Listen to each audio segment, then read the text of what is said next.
Hey friend, quick pause here. If you're finding these conversations helpful, I would love to stay connected beyond the podcast. You can sign up for my free newsletter at tabithawestbrook.com. And that's where I share exclusive trauma-informed insight, faith-friendly resources, and updates on new Hey Tabby episodes, retreats, healing tools, all kinds of good stuff that you will not find anywhere else. It's one small way to keep growing together toward peace, wholeness, and freedom. Just head over to tabithawestbrook.com and click on Hey Tabby, and you will scroll down and find the newsletter sign up there. I look forward to seeing you in the emails.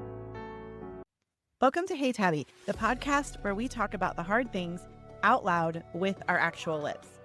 We'll cover all kinds of topics across the mental health spectrum, including how it intersects with the Christian faith. Nothing is off limits here, and we are not take two verses and call me in the morning. I'm Tabitha Westbrook, and I'm a licensed trauma therapist, but I'm not your trauma therapist. I'm an expert in domestic abuse and coercive control, and how complex trauma impacts our health and well-being. Our focus here is knowledge and healing. Trauma doesn't have to eat your lunch forever. There is hope. Now, let's get going. Welcome to this week's episode of Hey Tabby, and I have somebody super amazing here with me today. This is my friend. Her name is Jen Verman. She is a storywork coach. She is certified in narrative-focused trauma care from the Allender Center. She lives in Lorain, Ohio with her husband and 4 kids. And here's a fun fact. Jen and I are from the same area, generally speaking. So we are from about down the street from each other, which is like not the actual literal street, but a slightly longer street.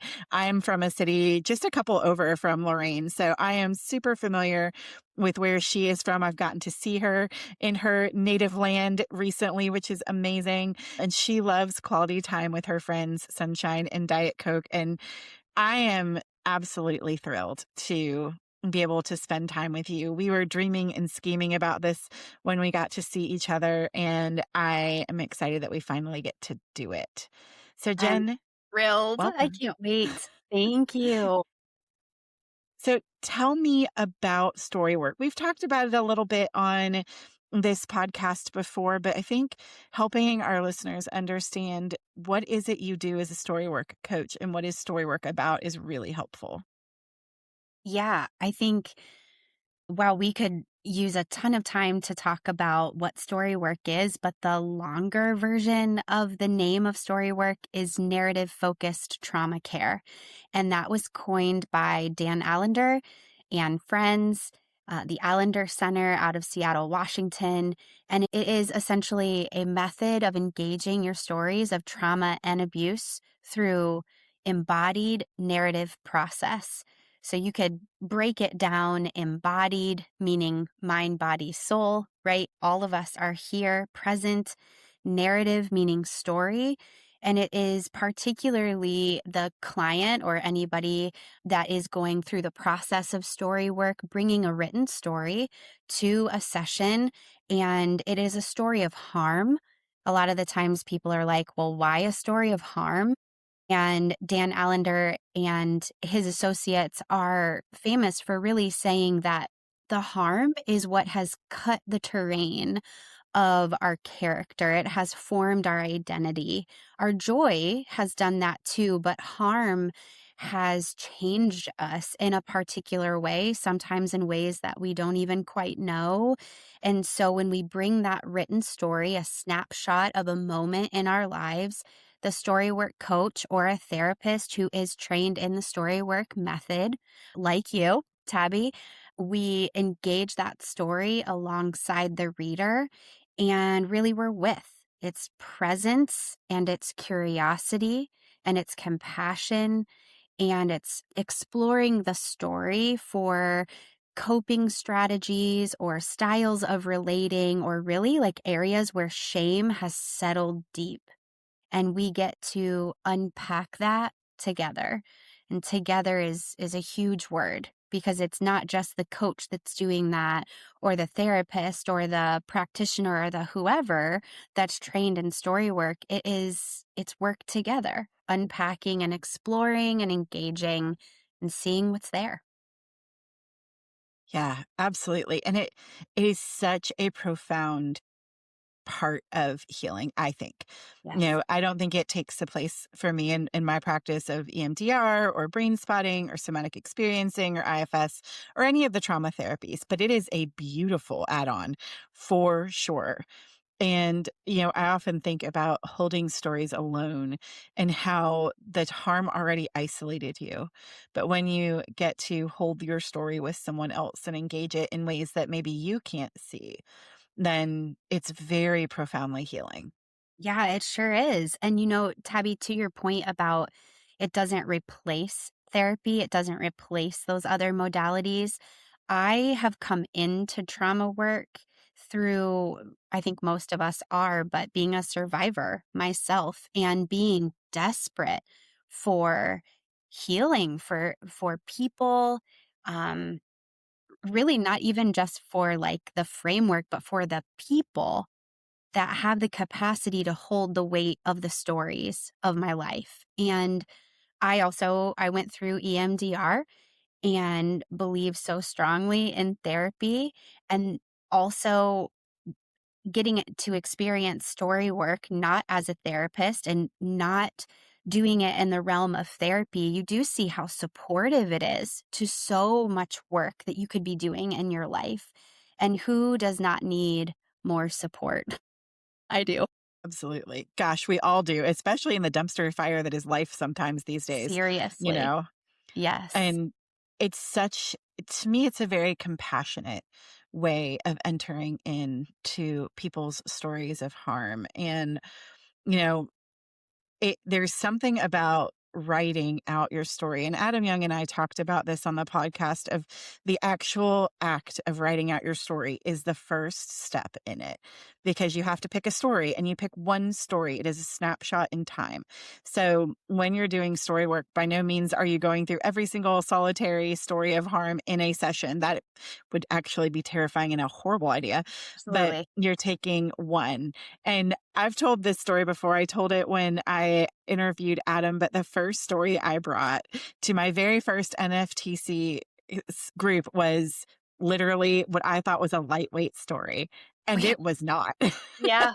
And Yeah. because you were in that group with me, we were in Yes. NFTC 1 together. And it was like, oh gosh, I didn't know all this was in this story. And it Yeah. was so healing.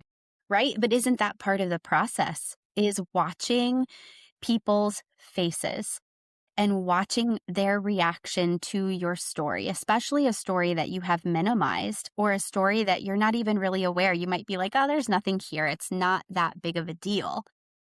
And I remember our facilitator responding to my story, and she put her hand on her chest and she said, "This story is terrifying." And I thought, whoa, I mean, I don't know that I'd use the word terrifying, but then everything in my body had this settling of, yeah, but everything about this story points to it being terrifying. And there is something really beautiful about not really being able to see it and then being able to see it when someone mirrors it back to you. That's a Yes. huge part of this process. Yeah, absolutely. And it's powerful individually and in a group. We've done both.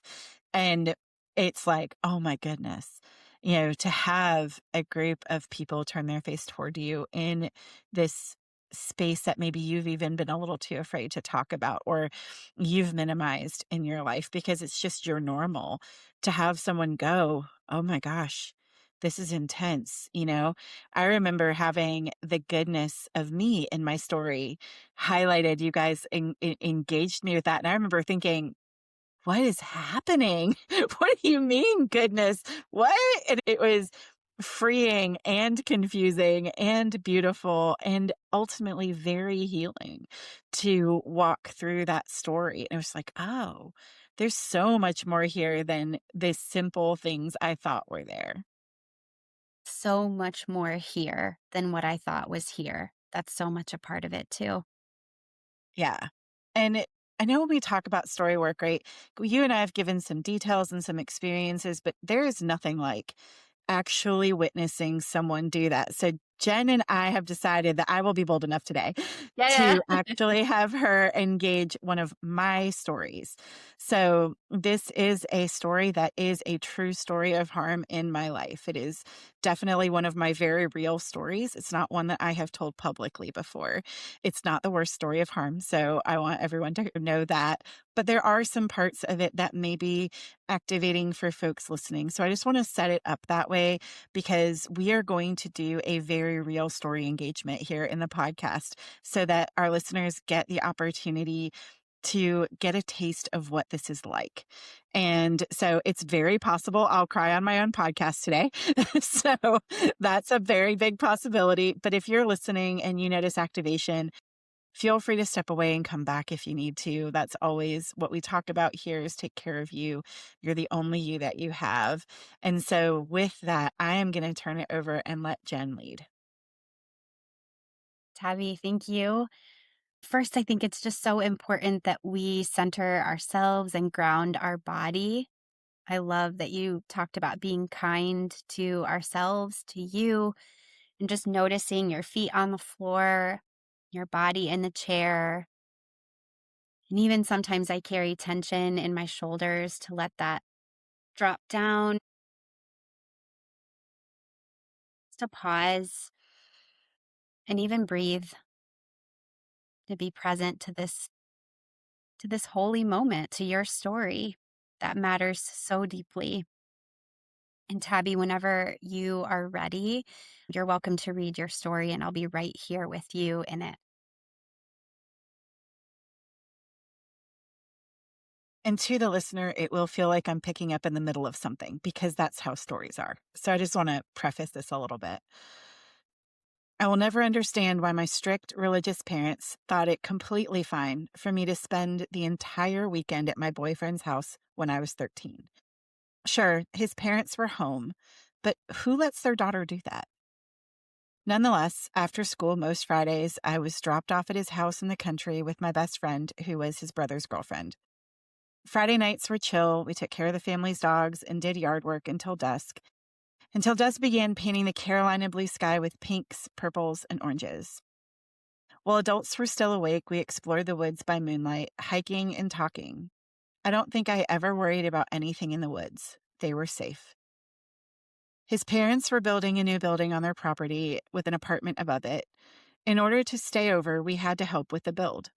I learned how to hang drywall, tape it, mud it, and sand it. That garage is where we would sleep, air mattresses, shop lights, and a boombox with tapes of our favorite bands. This boyfriend was my first kiss. We were at a church potluck behind a brick wall. I remember my heart racing as he hugged me, then closed his eyes, moving his face toward mine. I closed my eyes too because I was sure that was what one was supposed to do, and he kissed me. I learned quickly what a French kiss was, and it scared the daylights out of me. Why on earth would anyone do that? I thought. I went home after the potluck thinking, wow, I've been kissed. Crap. Did I make God mad? That's sex-related stuff, and we're at a church event, and I'm probably in trouble. I couldn't talk to my parents about any of it, so I just kept it all to myself. Sure, I was a horrible sinner. One weekend, after his parents were in bed, he quietly pulled a glass mason jar from the freezer. He poured a tiny bit into a metal pie dish and lit it with a lighter that he had pulled from his pocket. You couldn't see the flame, but he put paper over it, and my friend and I watched wide-eyed as the paper went up in flames. My boyfriend carefully poured whatever this stuff was in a small cup, added a little water to the jar so his dad wouldn't know, and we slipped outside to our garage hideaway. Once we were clear of the house, I asked, hey, what's that stuff? My boyfriend looked over, an impish grin on his face. Everclear. It's an alcohol. We're going to take a shot. My blood went as cold as the liquid. I'd never had alcohol. It scared me. I knew that it was sinful, and I absolutely should not do it. I also absolutely knew I'd do whatever I was asked to do. My boyfriend popped in an Iron Maiden tape and pushed play while his brother carefully divided the Everclear into 4 solo cups as the trooper frenetically played. I held mine terrified. My boyfriend said, it's 100 proof. I had zero idea what that meant. Okay, on the count of 3, we're all going to drink it. One shot down the hatch. My eyes met my friend's. She looked anxious, but I watched her steel herself and put on a defiant face. She was much more brave. 1, 2, 3, my boyfriend said, and the 4 of us drank. It felt like straight fire down my neck. I asked, "Who drinks this crap?" And my boyfriend and his brother laughed. I don't know how long it was after taking the shot, but I began to feel funny and the world was spinning. I grabbed my boyfriend's arm and he laughed. "Feeling good, yeah?" I managed a weak smile and said, "Yeah," though it did not feel good. He pulled me close and kissed me. By now, I had learned this kissing thing and how to kiss back. Then he grabbed my hand and pushed it up against his crotch. I froze. I knew we weren't supposed to be doing this, but I also really liked this guy and I didn't want him to break up with me. Thanks for sharing that, Tabby. I'm aware that this is your podcast. This is your story. How does it feel to have read those words? Oh, it feels kind of big. Like I've shared a secret I shouldn't be sharing. Hmm. Say more. You've shared a secret you shouldn't be sharing. Because it feels like even now, like if I get close to that part of myself, that she did something wrong because she knew better. My therapist brain can kick in and tell me all the right words, but the part of me that lived it still feels like she did something wrong. Yeah. As you even described that, I could feel myself. You were saying my therapist brain, and I could feel myself rising up even into my own head, and then to come back down into my body, into the story. It still feels like a secret that you shouldn't be sharing, like you should Yeah. have known better. Yeah. And, I know the constellation of that girl. There was a lot of abuse and neglect at home. And this was someone who said that they cared for me and all of that. So there were a lot of dynamics pushing a yes that wasn't really a yes. Like it was assent to drink, but not consent. It's a good distinction. And I love that you were talking about a constellation, a system that surrounded this sweet 13-year-old. You asked several questions throughout the story. I could hear this strong inner sense of strength in you. Even that very first question that you asked in the very first line is, who would do that? What parents would do that? And you're setting up a 13-year-old who is spending the night with a boyfriend. Yeah, which is so weird for a church girl. Well, that's Like so interesting that you weird. turned on yourself, because I Mm, wasn't even thinking about your decision to spend the night with the boyfriend.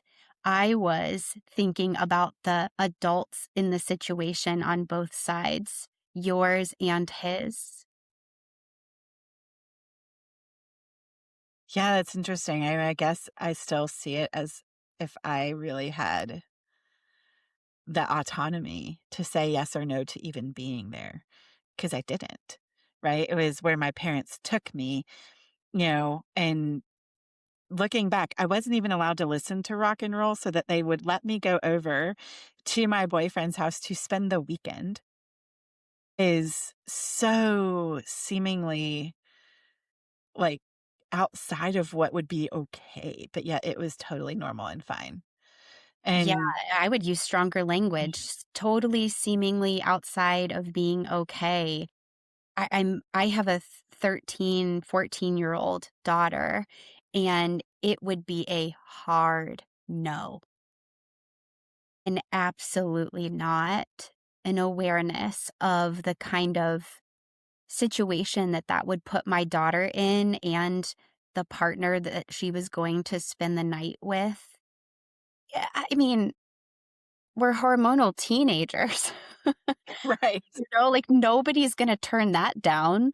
If I'm going to get a free pass to go spend the night at a boy's house that I really like, I'm going to absolutely do that. Yeah. Yeah. And they knew he was my boyfriend. So it's not like it was like, oh, you're going to go stay with a friend.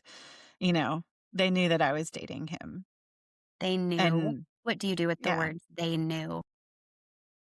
it feels like I was handed over to wickedness, honestly, if I think about it. Like, hey, we don't want to be around you. We're going to put you in this situation that we know probably isn't healthy. And we're going to do it anyway because it serves us. And that sounds like a weighty thing to say. There are other things in my story that tell me that that's more true than people might realize. Just in terms of some of the neglect that I experienced and some of the abuse in my house that I experienced. Yeah, you started your sentence with a smile on your face, and I was trying to match that with the severity of what you just said, that they offered you over to wickedness. And then you use the words neglect and your face changed. Like there's some sense of the severity in that word neglect. Yeah. It's a very lonely feeling. Like when I think back on my childhood, it was always very lonely, where it was, you aren't really wanted. We don't really, we don't care for you. Like my personality was always a problem. They very much said I was too loud or too boisterous or too opinionated or all of those things. And so to say, here, go be away from us for a weekend was at the time, it felt like, great, cool. I don't have to be here with you. You don't like me anyway. But looking back on it, it was, we don't want you. So we're happy to hand you over to someone else for some other use, for some other something that doesn't mean that we have to be engaged. Yeah, I think my my stomach had a reaction to that. The we don't want you, and so we're gonna drop you off to be used, I think is what you said. Yeah. That's what it feels like, as I sit with it today. Like, you know, like we don't want to have to mess with you. You're too much. So go be messed with by someone else. You know. And I don't know, like I couldn't tell you what they thought. Maybe they thought, "Oh, the parents are home. I'm sure there's oversight." Who knows? But there wasn't. And nobody ever asked a question. It's not like I ever came home and my parents were like, "So, where did you sleep or what did you do?" or anything like that. It was like, "Okay, and after church we go to lunch and then we go home." So, I would get dropped off on a Friday night and I'd go home after church. Yeah.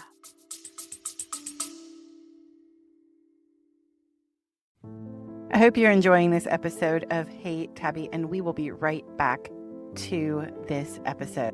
Here on Hey Tabby, we talk a lot about the hard stuff, trauma, abuse, and the toll that it takes on your mind, body, and spirit. And I want you to know you don't have to walk that alone. At The Journey in the Process, our team of highly trained trauma therapists help people heal from the deep wounds of complex trauma, all kinds of abuse, coercive control, sexual harm, and problematic sexual behaviors. We don't just manage symptoms. We work with your whole self, your mind, your body, and your spirit, using evidence-based approaches like EMDR, brain spotting, somatic experiencing, and internal family systems to help you find deep healing. Whether you're in North Carolina or Texas, we can meet with you in person or through secure telehealth sessions. We also have personalized intensives if you're in another area, and you can come to us in Texas or North Carolina and do that deep work over several days.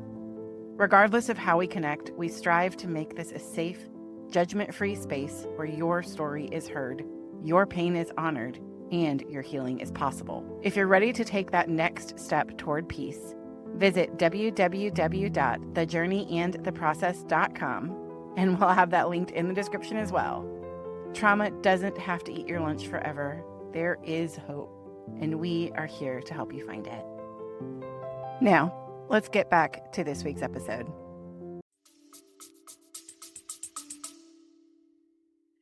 Yeah, and I have to think like that is very generous to think that they would think that there was oversight and parental responsibility because the entire situation is just ludicrous to me. And you said it happened, more than once to be dropped off, right, at his house for the weekend. Yeah, I mean, I dated this particular person from like 13 to 16. And I would say that it probably happened for at least the better part of a year, maybe more. Like it was super frequent. Yeah. Yeah. Yeah, and so you get dropped off here in some ways, right, unloaded. You go into this space that part of you enjoys. You enjoy being with him. Did you say your best friend would often be there too? Yeah, because she was dating his brother. Okay, so you got this whole group hanging out and you're doing something purposeful even, helping with the drywall and learning and being in kind of this sense of community that feels good, right? And then there's all of these sexual experiences and then the experience with the alcohol. I mean, you can tell that you are so young because there is such a naivety to you about what is happening to you. With the French kissing, right? It kind of seemed like you did not like that. Am I reading that right? I did not. I was like, what is happening? Yeah. But I remember thinking like, "Oh, it must be me." Like, and I think that's a theme I'm hearing in my own story is, "Oh, it must be me." Because I didn't like, like I'm the one who went over there. I am the one who didn't like being kissed. I should have liked it better or whatever, And so like, it feels in some ways like I have held it as, well, these are the choices you made. Tabby, you have done deep, deep work already in your life, and I know that the naming of sexual abuse is prominent in your story. In you taking the shame, I hear as well what creeping in is like spiritual abuse. It is this mantle of, "I should have known better. I'm the sinful one. I'm the one that should have had the should have. I." What do you do with that? Ooh, this is something like I feel this in my body because there's another piece to this story is I led this person to the Lord. And so there's a piece that feels like, oh, I should have been a better witness, right? To him. You know, like when I was in middle and high school, I hung around with a bunch of kids. They would have called them headbangers back in the day. Now they'd call them emo, or I don't know what you call them today. But that would have been the crowd that I was in because that was the crowd that accepted me when I moved from Florida to North Carolina. And so I feel the weight of, oh, I must have made him a sinner because I led him to the Lord. And then I was doing these things like, saying yes to a shot and going to his house and all this other stuff. So, like, I am just like, oh, recognizing that I have held that responsibility, like, for his soul, even like all of these years. My shoulders and my back feel so heavy. Like that, Tabby, that is heaviness that I'm having a response to. What can I check in with you and your body? Like what's going on for you? I feel heavy and like I want to cry. And like, just that I held that weight as if I were the balance between eternity and not eternity for this person, and that if I didn't get it exactly right, which is a lot of the messaging that I've gotten, like, I got in my childhood was you have to do this exactly right. You are a pastor's daughter. You are, you cannot ever make a mistake because others will follow you into the gates of hell if you do, was very much the messaging I got. And so knowing I shouldn't be drinking, and then doing it anyway. And all of that feels like very weighty and sad. Very, Oh, very. So I want to slow way down.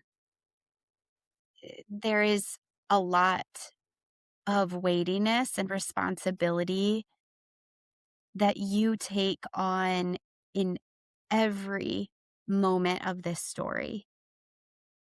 I mean, even the first thing that I had noticed, right, was thinking of the responsibility of the adults in the situation to say, no, no, no, it's not happening. I mean, their no was absent. Their protection was absent. And you take on that responsibility, the responsibility that is due the adults is put on your shoulders. yeah.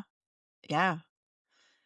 And the adults there weren't safe. They weren't any safer than the ones in my own home. There's some other things that happened over time that were legitimately scary, um, with this individual's parents. And, like waking up and his dad standing over me in a way that was not good. It felt very unsafe. And there's some other things with that. But, you know, knowing that like it felt like the responsibility for purity was on me and I was failing at that all of the adults, the grown people over 18 expected me to be the gatekeeper for goodness. The expectation, the expectation that you would switch places with these adults. It's difficult in that moment to imagine you're 13, and I have so much compassion for her. She's dropped off into a situation that is no doubt um, dangerous and fun and curious and lots of different things mixed in together. And she's depending on the adults that she was just in the car with to guide her, not to usher her into danger, but to guide her toward wise choices. And that's not at all what you get. That's not at all what you get. And then when you get there, you have adults there, right, that are your boyfriend's parents who are not saying no, who are not guiding you and him into wise choices at all. And their silence is leading you into situations that you don't want to be in, you're not comfortable in. Those aren't your choices. You didn't choose the French kiss. You didn't choose the alcohol. You didn't choose to touch his crotch. These are situations that you did not choose, and yet you're there. Is that the bind? Yeah. And I was never asked, do you want this? It was, we are going to do this. Mhm. Right? It wasn't, how do you feel about the kiss? How do you feel about the drink? How do you, is this comfortable to you? Right? It was, this is what you're doing. And if you want to stay in relationship, like it wasn't explicitly stated, it was very implicit. To stay in relationship, you will do these things. Yes. I'm so curious, how do you feel about her right now? Can you picture her? Yeah, for sure. I almost wore an Iron Maiden t-shirt actually to do this story engagement with you. Oh, Um, because it makes me feel close to her and to the world that she lived in at the time. yeah. Um, I didn't have a shirt with flowers on for those not watching. Um, but although it is a little bit of a metal type shirt, Yeah. actually, as Yeah, one does. Um, right. but I do feel close to her and I feel sad for her. I feel a lot of compassion because she was holding a lot. I think that I really know that I didn't realize that she was holding what she believed was the weight of his salvation. for all of these years, like, oh, well, how could they still believe in God if I didn't fill in the blank? Like, I wasn't a very good picture of a church girl, you know, and feeling like that was my responsibility to hold. Like, I have a lot of compassion for the weight she carried. Yeah, it's crushing. It's crushing. She can't explore, she can't fail, she can't be curious, she can't have desire. She's all pinned in, and everybody else in the story gets off the hook, but she leaves with the shame. Yeah. Yeah. And my story predates like purity culture proper. Like it wasn't given a name in a book and dances and stuff, but it was still there. It's still woven in, that it was my responsibility to keep boys from sinning. And here I was, this girl that led him to the Lord. And here I was not keeping him from sin.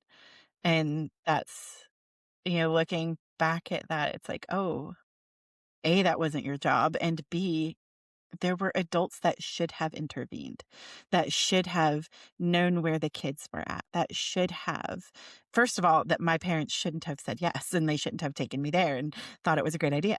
Um, but also like his parents to like keep us safe as well, to give us healthy limits and boundaries, knowing that teenagers are curious and do have desire and all of that. And we weren't ever allowed to talk about those things or ask questions about those things or any of that stuff. But, it would have been maybe different if his parents had said, we're going to make sure the lights are out. We're going to get up and check on you guys and make sure y'all are where you're supposed to be or wherever, and not and I know that, like, this is the late '80s. Children were feral in a lot of ways, but there's a difference between drinking out of the water hose outside and hiking through the woods than spend the night and we won't know what you're up to, you know? Like, that feels radically unsafe, and Radically unsafe yeah, and willfully ignorant. yeah, right. Not of you, willfully ignorant, intentionally from the adults. What do you do with the willfully and intentionally words? I think it's just sad because there wasn't the right boundaries and protection, you know? Um, I can only imagine, like, I have a son who's now an adult, but when he was a teen, I would never, like you were saying about your own kids, I would never have let him have, you know, a a girl spend the night. And even when he had friends over, like, I knew what was going on. There were door open policies and there were limits and boundaries to what could take place in my home. Now, that doesn't mean that kids don't sneak around, right? That can happen. So I'm not saying that they, could have been totalitarian in all of these things. Um, but it's interesting because as I think back, there was so much control in some areas. Right? Like we had to work, we had to help with certain things. We were, like it wasn't like optional. It wasn't like, would you like to learn how to drywall? It was, this is the price you pay for being allowed to be here. That is a distinct feeling I have. Yeah, I And thought that was so, very odd. It felt like you yeah, had to earn your keep. for sure. That would be a very accurate statement. Like that was the price that we paid for being allowed to be there.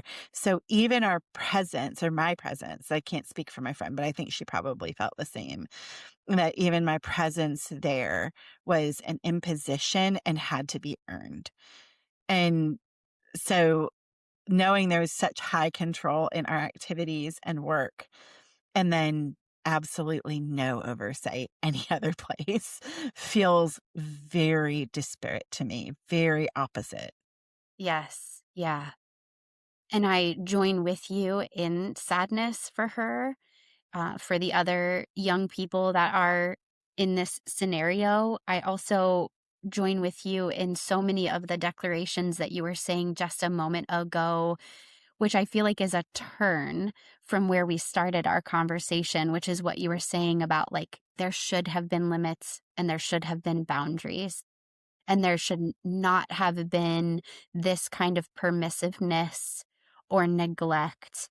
There should not have been any of these situations in which you were set up to experience so many different kinds of things that you did not give consent to. I join with you in the anger and in the justice of that, because I do think that you were just a moment ago speaking on behalf of that young girl and of the protection and the dignity that she deserved. Yeah. Yeah. What do you She do deserves with that? protection. I think it's a welcome feeling to think she deserved protection and care in a place she couldn't give it to herself. Yes. There were dynamics at play that made "No, I can't. This is a bad idea," really difficult. And there was no one outside of that. And I'm not saying that my boyfriend was wicked. I think he was a 13-year-old dude who had a lot of socialization in that way. And I don't know what was going on in his house that right? Because like at 13, stealing alcohol from your parents' freezer is a lot. Um, like you kind of, in a lot of ways, as I look back as an adult and a therapist, like that's abnormal behavior that, normally you see stuff like that at 16, 17, if the parents are out of town or something like that, which in some ways is this is going to sound terrible. And I don't mean it as an excuse for anyone, but more typical developmental behavior, right? Something you'd more typically see as someone is emerging into adulthood and being curious. At 13, that was already happening for him means there were things in the house that were probably not good for him either, you Yeah, know? and I So there was appreciate no one. Yeah. yeah, I appreciate you accessing, um, some compassion or understanding about him also being 13, and I stand with you in this story, 13-year-old you, that you were worthy of, "Do you want to French kiss?" You were worthy of the question. You were worthy of the option of you getting to say, "Oh, no, no," just like, "Just a peck, please," or whatever, your answer might have been, but you were worthy of the question. You were worthy of, "Is this okay with you?" When he grabs your hand and places it on his crotch, and even the alcohol, you are worthy of, "Are you comfortable with this?" Giving you the option. Right. Yeah. There were a million different places in that story I could have been honored, Could have you been know? honored. Yeah. It didn't have to be a forced anything, like even after drinking and feeling woozy, like it could have been, well, let me help you sit down versus let me take advantage of you being impaired. Yes. Yes. And my heart is it's sad for the part of you that right, there wouldn't have ever even been an option to say, "I'm gonna call my parents to come and get me," because Yeah. that's the part that's the setup, that's the part where all of that weight comes on your shoulders, but what choice do you have if that option and this option are still not good options? Yeah. Oh, yeah. It's interesting you mentioned calling my parents. That would have been a no. Like, first Right, of all, we that's didn't what I have cell mean. phones. Yes. Yeah, we didn't have cell phones. Like, I'm old enough that I predate them. Yeah. But also, like, I cannot imagine, right? There are probably parents listening who are like, oh my gosh, if that happened to my kid, all they'd have to do is call my house and, call the phone or whatever. And, immediately I would go get them. If I called my parents and woke them up, because this was late at night, like, I would have been in trouble. It wouldn't have been like, "Let me come rescue you." It would have been, "Why are you calling?" and you need to figure it out, like, or if they even answered at all. Like, the fear that I feel in my body of even thinking about having called them at the time, oh, not a chance. Not a chance. Which makes me feel even closer and more compassion for that 13-year-old who really did not have much choice at all. Yeah, there was no You were out for dropped me. off by them, but the idea of calling them to rescue you in an unsafe situation would have been a no, no way. Yeah. There is a sense of trappedness that is, um, I'm not okay with. Yeah, it was a huge bind because it was I will even if, like, the bind, the weight even still, like, as I think back on it and I think about what she felt at 13, what I felt at 13, like, what were my options? I couldn't wake up his parents because we'd all be in trouble. Maybe. I don't know, that coulda gone badly, right? Like, I have that distinct sense that it would have gone very badly. I would have lost a relationship. I would have been made fun of at school. I was already picked on so much at school, and so it would have been even worse. I would have been a snitch. I would have been a lot of things. And then to call my parents would have I think I probably would have gotten beaten, realistically. When I got home, if they which they wouldn't come to get me, they would still I still wouldn't have gone home till Sunday. And Yeah. then it would have been awful. So, like, even though I couldn't have put words to that at 13, like, that was the landscape. That was the life that I lived with. There was nowhere to go. It There was was nowhere to go. follow along, or if I didn't follow along, lose relationship when I was so desperate to be cared for.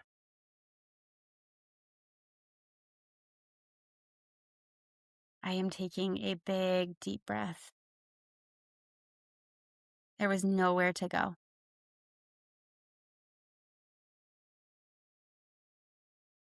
What does that It feel brings like? up Yeah. it's weighty, but it's so much compassion. Yeah. She really didn't have anywhere to go. And, even the questions, you know, and the fear, like, it was ignored. It was, well, I'm sure there was a choice. I could have said no to drinking. It didn't feel like a no was accessible because the cost to relationship would have been too high. Yeah.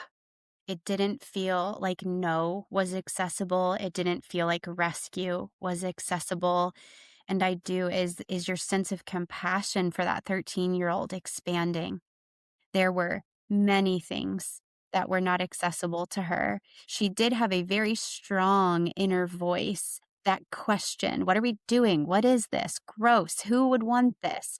And it's funny and silly, and I see that in you present day, but then there's also this strong inner, like, what you have this rumblings and the beginnings of this voice within you that Uh-huh. over time, right, you have been able to walk into, and it has been able to integrate into your body, your mind, and your soul. Then at 13, there were a lot of other people involved, parents and church leaders with crushing expectations Yeah. that gave you limited access to wisdom, limited access to choice, limited access to rescue.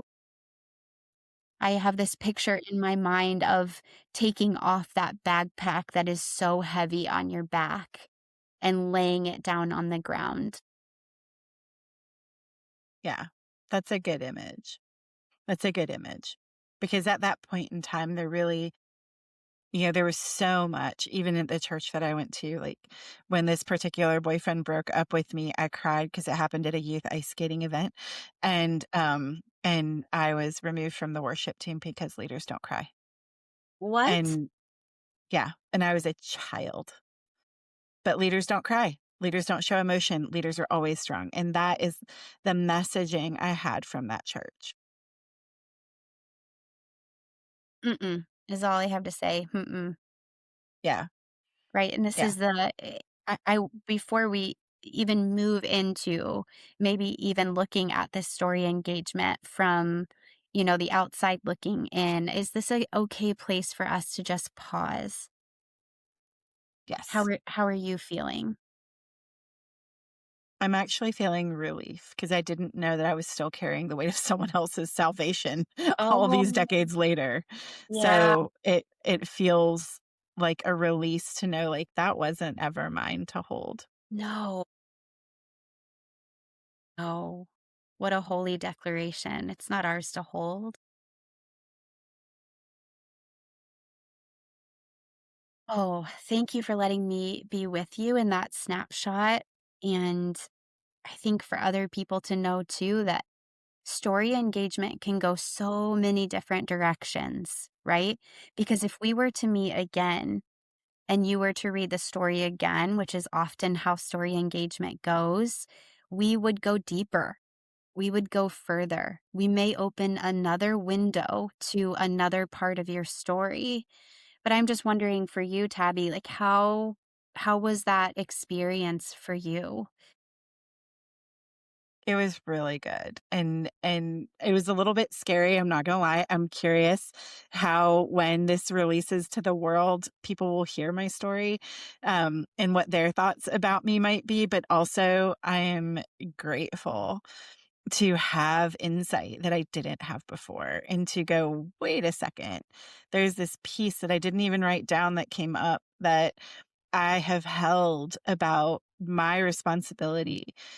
I can, as a therapist and a grown woman these days, I can go, yeah, like that was not really a place I could say no, but didn't realize I held so much weight because I was the one that led him to the Lord. And the messaging around me was, you are responsible for everything. And so to be able to let that go and to know that that was never mine to hold, I don't have to hold that.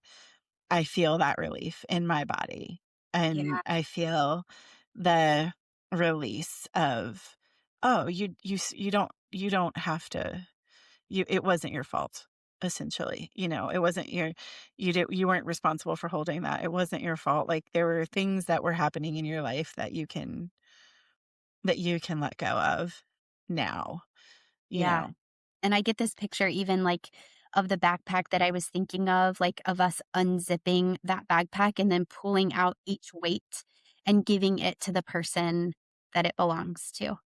Like, Yeah, here is the weight that belongs to the church that I grew up in that taught me what it taught me about girls and my responsibility, but then also what it taught me about salvation and my responsibility over someone's soul, right? And then the fear that's associated with that, depending on what salvation, like what you were taught, like what happens if you're not saved, then you have fear and guilt all mixed into that. Here's the weight of that back. Here's the weight to my parents who neglected their responsibility, who opened the gate to wickedness and let me walk right into it, right? Here's the weight of their, like, to his parents who should never have been the host of 4 teenagers ever. right. Yeah. I will Not without stand some good to that. serious boundaries, man. Serious bound like, I hope I don't know if anybody watching is like, "Well, I don't know if it's okay if it's" to me, I am just like a, "No, no, there's plenty to worry about at that age, and you don't want to give your children an opportunity to get into situations that are even harder than what they're already going through." And so in some ways, it is just a hard no for me as a parent. And so here's the weight to his parents for not saying something and for not putting down their no. And here's the weight to him for, yes, he's 13, but you can ask. You can ask if I'm comfortable. You can ask if I would want to do this or if I wouldn't want to do this, to have it forced on to me, knowing that I really like you and really think you're cute is just a confusing mix of guilt, right? Because that's what it Yeah, is like, well, I chose this and I said yes. Well, here's the weight. He didn't ask. right. Yeah, absolutely. Yeah, I think there's, that lightens the weight that I carry, right? Because I could have said no. I wouldn't have been physically assaulted, I don't think. That was not the kind of person he was. I might have lost relationship, but I can carry the weight of not taking that risk. And it's not as big a weight as the other weights that we just gave away either, Yeah. Yeah. And so, like, I And think maybe that if is freeing. yeah, maybe if we would have engaged the story again, we could meet, on that point of I could have said no, because that's layered. It's layered with shame, Yeah, it's layered with expectation, it's layered with what is choice, right? In terms of the true. systems that we're raised in, right? You already named in your story that you didn't have access to rescue. And there was so much that you had already lost. And there was a That's true. relationship in front of you, 3 other relationships in front of you that you were at risk of losing.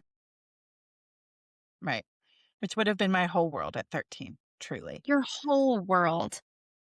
Yeah, for sure. Because we spent so much time together. Yeah. Yeah.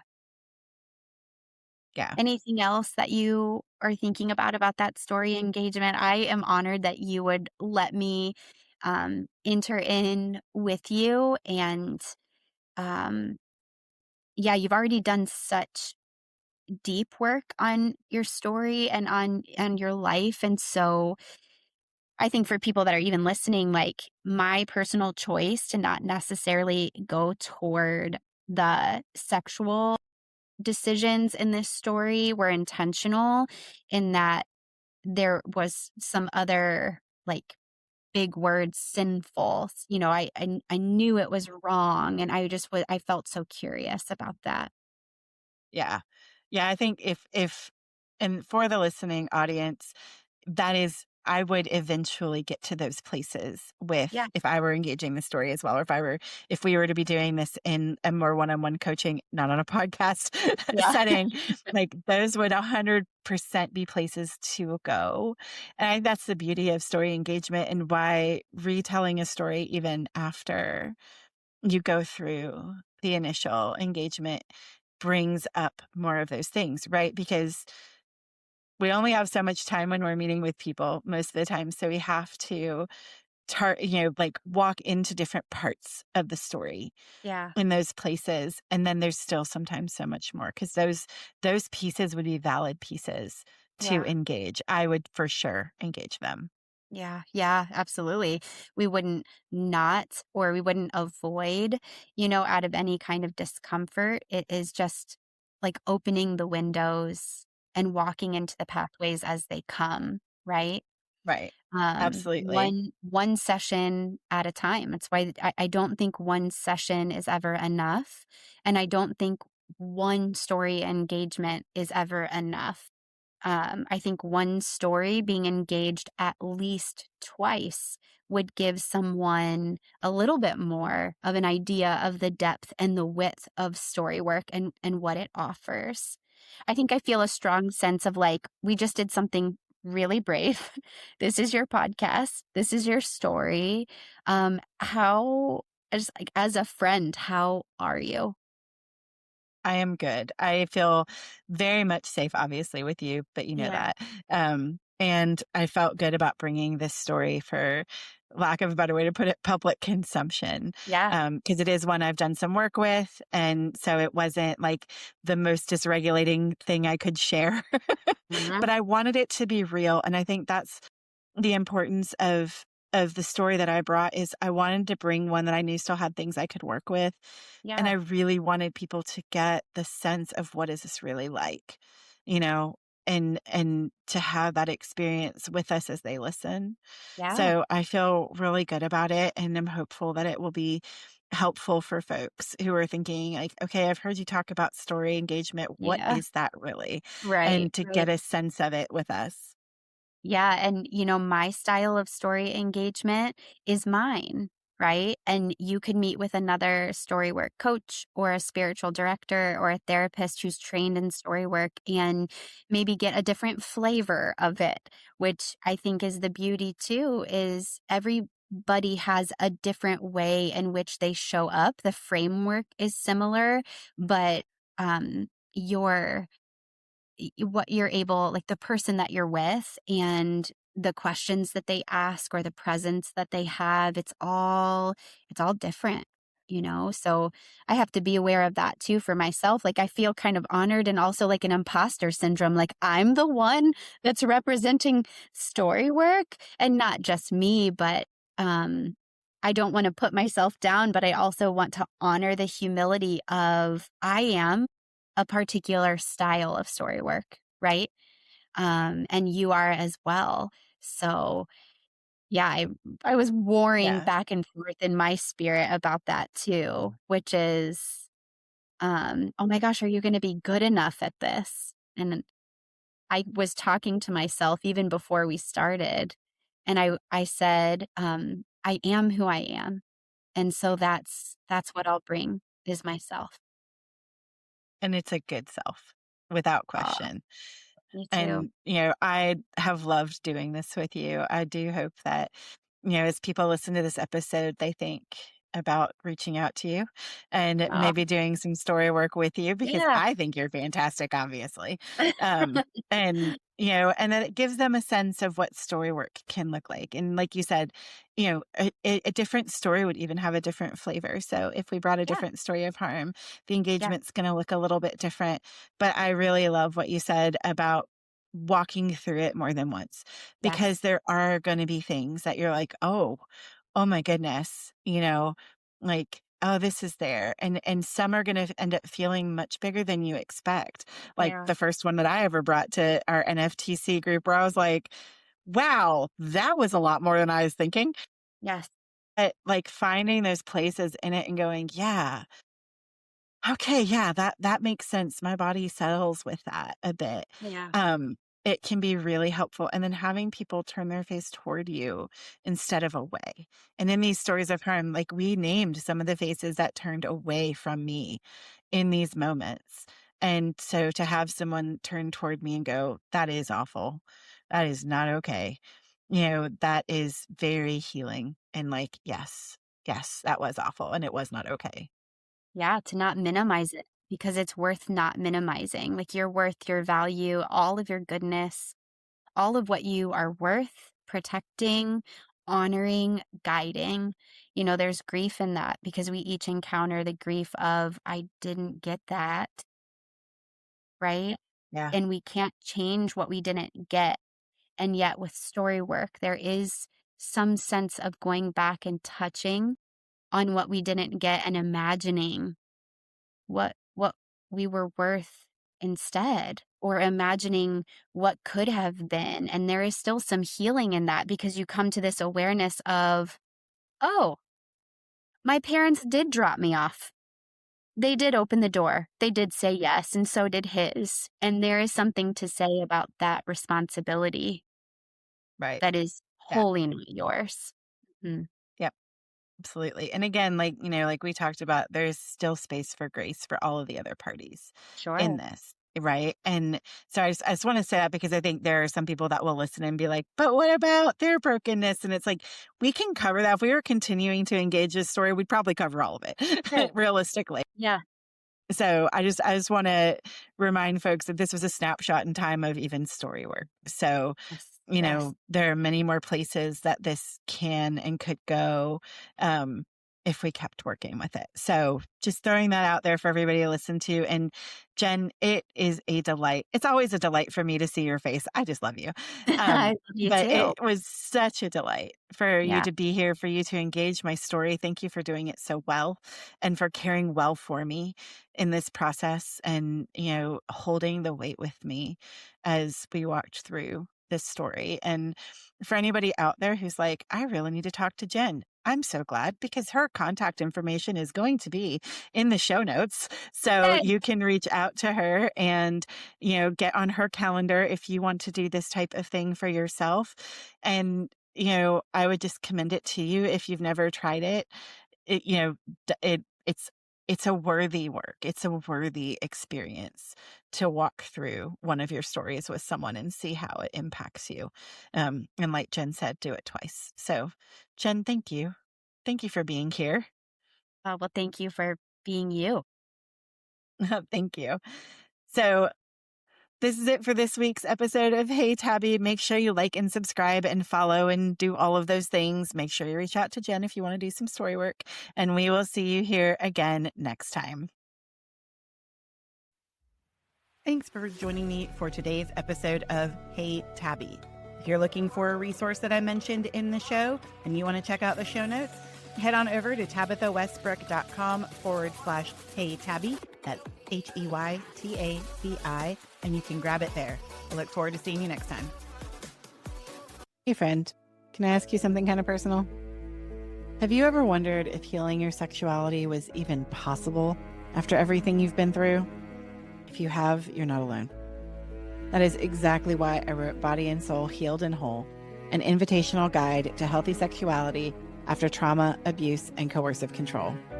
This book is for every Christian woman who has been harmed sexually, whether that happened in childhood, adulthood, or even within your coercively controlling marriage, and you're longing to feel safe in your body again. We talk about the hard stuff: shame, desire, faith, and even questions like, is this sin or is this trauma? You don't have to untangle it alone. If you've ever wished for a guide that is honest, compassionate, and grounded in both scripture and trauma-informed care and does not spiritually bypass, Body and Soul Healed and Whole is for you. It's available now wherever books are sold. Go grab your copy today. You are so worth the healing.